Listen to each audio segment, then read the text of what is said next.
This morning, the Quest 2 and 3 ecosystem announced some big changes coming over on the Meta Quest blog and a lengthy video on Mark Zuckerberg's Instagram. To start it off this morning, Meta announced that they are now making a more open computing platform for the metaverse. They brought back that word again, and they announced that they're basically opening up the operating system that has been currently on Quests with the name Meta Horizon OS, allowing other headset manufacturers to actually start making their headsets with the same operating system that's been on the Quest, leading to what should be a bigger ecosystem and making it easier for developers if they're building for VR headsets if many of them are working on the same operating system. To briefly touch on the name change that seems like it's probably going to create a lot of confusion, this is a name for the operating system, although they're using that same word Horizon that we've seen in their metaverse application of Horizon Worlds, Horizon Workrooms, and they're trying to get it all under this umbrella of the word Horizon, even though a lot of the VR community has said we don't like that name, although that didn't stop them from taking and keeping the name Meta and killing off the name Oculus. But they say, we chose this name to reflect our vision of a computing platform. Bringing up those words again and again, sounding a lot like Apple might have influenced some of the names here. Mark brings up examples of how the smartphone industry compares to the VR industry and how it's been better when consumers have multiple hardware options. And then they announced that there are companies right now, familiar companies actually, even in the VR space. Asus is working on a gaming headset. Lenovo is working on other headsets for productivity, learning, and entertainment, and announcing that there's even going to be a limited edition Xbox inspired Meta Quest headset, which is exciting news. Although for those of you who have been around a while, this is actually not Asus or Lenovo's first foray into VR. Back when Windows tried to coin the name mixed reality headsets, there was an Asus headset, there was Lenovo headsets, and Lenovo actually even helped co-design the Oculus Rift S based on a license they actually purchased through Sony from the PSVR 1. Obviously, more names back in the VR space is always good news, especially big names like this, but it's interesting to see that now these headsets are going to be building around the Quest's operating system. And for everyone out there who has hated how white the Quest 3 is, an Xbox edition Quest 3 could look pretty cool with that black and green aesthetic. Meta also claims that they are going to make the entire ecosystem more open. Mark reminds people that App Lab is something that's been around for a while. If you're not familiar, App Lab is a store with a lot more titles than the main Quest store,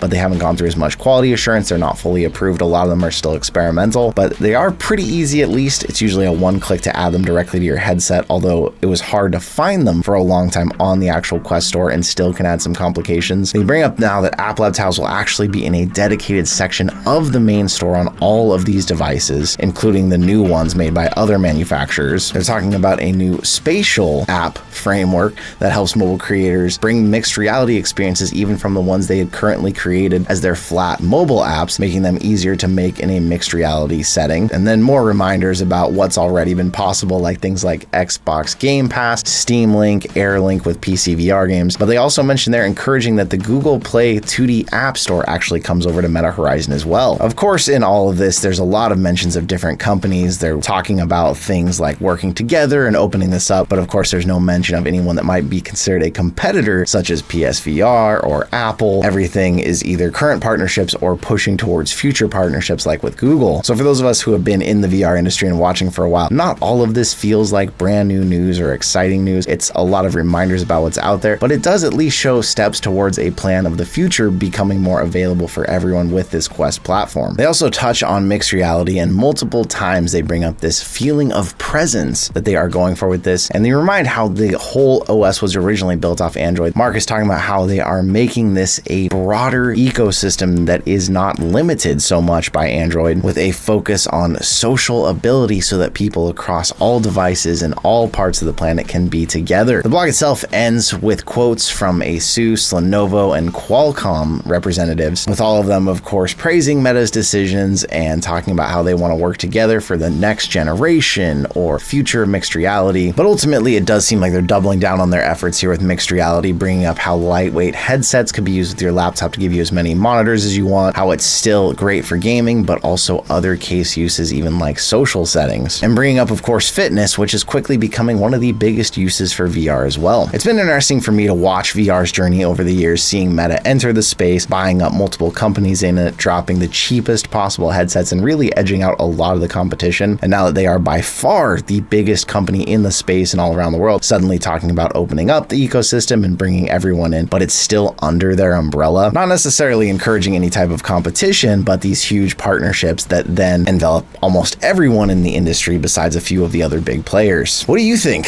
about all this? I'll leave a link in the description to the blog in case you want to read the full thing yourself. And then, of course, Mark Zuckerberg's 3-minute video breaks down a lot of the same things the blog does, but with a few more details that might be interesting if you're wanting to follow it. Very typical of the internet. The comment section is already popping off with what people think about it, but not so far a lot of big opinions on VR, but more that where the heck is the gold chain they saw Mark with, and where's the beard? Why are those gone in this picture? I'd zuck him off. Oh, come and zucker this bird. Which is just hilariously the internet itself. So let me know what you're thinking in the comments about this so far, though. Although the buzzword of AI didn't get a lot of appearances in the main news that dropped on the Meta Quest blog, they did, of course, link directly as a related article to talking about how AI is powering their technologies, and other websites have picked up on and brought back more about AI and how it works under the hood of the Quest 3. There are a lot of details about how the Quest works and how AI has helped it when it comes to things like mapping out your room, as we recently reported actually got a lot smarter in the Quest V64 update, where now instead of just pinpointing points around the room, it can actually try and attempt to see what furniture is what, making for easier setups and better mixed reality. Although with the V64 update, I'm getting a lot of very mixed results as far as how it's scanning and figuring out what is what in my room. Sometimes it'll figure out something's a table, the next time nothing has changed and it has no idea that that's going on. And we already knew AI had been used in the hand tracking, in the new generative legs that are predicting through AI algorithms where your legs are in the real world rather than trying to track them through cameras. But it brings us around to Meta's talks about how they believe AI is going to make a huge difference, and whether the packaging is going to be most useful on these current mixed reality headsets or glasses type headsets that will be able to be used everywhere you go, changing how you have conversations in different languages, how it can help you recognize things in your environment around you. And there's already been betas of that on the Meta Ray-Bans. I keep seeing a lot of rumors that at Connect this year, there is going to be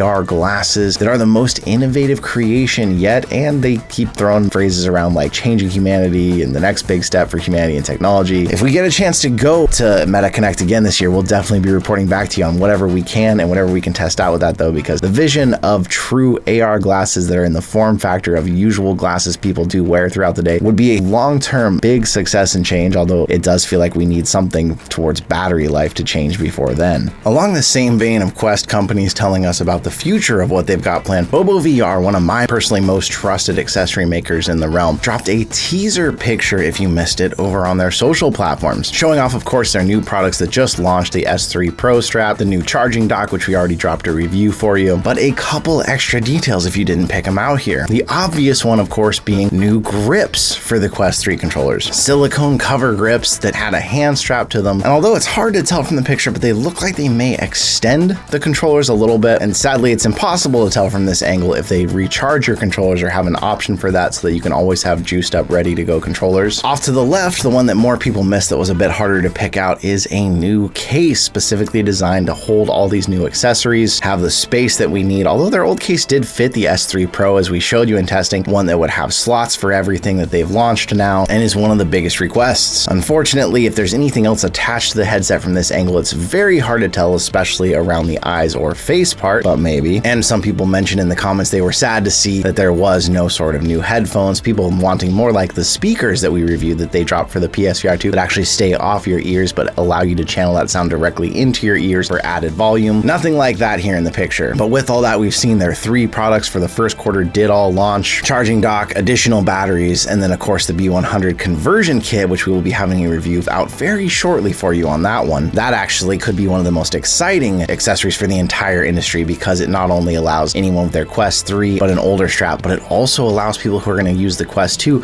to switch up to those 10,000 milliamp hour battery packs if they want. Although with that much juice, you probably wouldn't even need more than one spare at the most, because you'd get pretty much unlimited game time. There's a lot we're looking forward to in the accessories realm, and we're going to keep giving you new reviews on them. A set of Abaca grips that they've been teasing for a while that I can't wait to check out, so watch for all that. BoboVR actually partnered up with us, so we actually have 3 giveaways going right now that'll be ending near the end of this month. One of them is a BoboVR Accessories giveaway, so if you end that one, you get to choose what BoboVR accessories you want, whether you have a Quest 3, a Quest 2, or whatever else. Per your request, we've got a Quest 2 2 giveaway going on also, in case you need a second headset, in case you still don't have any VR headset. And I will say a lot less people have entered that one, so the chances are pretty decent on it still. And of course, to celebrate 75K, thanks to all of you, we're giving away another Quest 3. So there's gonna be links to all those down below if you didn't get a chance to enter any of those. I will say, surprisingly, the BoboVR giveaway has been about as popular as the Quest 3 one, with over 1,000 people entering each of those. Although for a YouTube giveaway, even a 1 in 1,000 chance isn't nearly as bad as a lot of those huge channels that have tons of people on them. But once again, thank you all of you out there for continuing to support us. This channel's grown so much thanks to you.